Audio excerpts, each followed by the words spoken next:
여러분 안녕하십니까? 자유로의 항해 캡틴입니다. 오늘은 대한민국과 미국의 정치적 상황에 얽힌 중요한 이야기를 나눠보려 합니다. 윤석열 대통령을 둘러싼 공수처의 체포 시도, 그리고 이에 대한 미국의 반응이 큰 화두가 되고 있습니다. 미국 국무부 산하 방송인 VOA의 워싱턴 톡 프로그램에서는 전문가들이 한국의 상황을 두고 우려를 표명하며 윤 대통령 체포 시도에 대해 헌법을 따르지 않으며 도를 넘었다고 강력히 비판했습니다.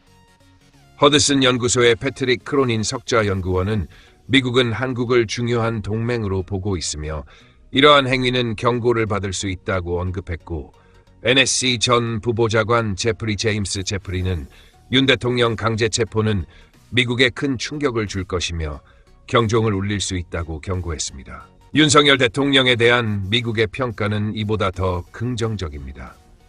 윤 대통령은 친중 세력과 종북 세력에 맞서며 한국의 자유민주주의를 지키는 지도자로 평가받고 있습니다. 트럼프 전 대통령과도 깊은 연대를 형성하고 있는데, 이는 윤 대통령이 선거 부정에 대한 문제를 제기하며 자신과 유사한 입장을 보여줬기 때문입니다.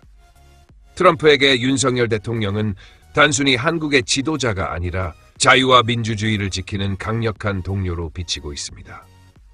이 점은 트럼프 당선 직후 윤 대통령에게 전화를 걸어 미국 조선업을 도와달라고 요청한 사례에서도 확인할 수 있습니다. 반면 이재명 대표에 대한 미국의 평가는 정반대입니다. 미국 정부와 VOA는 이재명 대표를 친중 정치인으로 간주하며 대북 송금 및 북한 노동당 자금 유입 의혹을 거론하고 있습니다. 이는 대북 제재 위반으로 해석될 수 있는 심각한 문제로 국제 제재나 사법적 처벌 가능성까지 거론되고 있습니다. 특히 이재명 대표가 주한미군 철수를 주장한 점은 미국 내에서 국제적 신뢰를 저해하는 행위로 비판받고 있습니다. 미국은 한국을 1950년대 이후 동맹으로서 중요한 파트너로 여겨왔습니다. 그러나 중국의 간섭과 한국 내 친중 세력의 활동은 미국이 한국을 보는 시각에 큰 영향을 미치고 있습니다. 윤 대통령은 중국 간첩 활동을 강력히 비판하며 한국의 주권과 안보를 지키기 위해 노력하고 있습니다.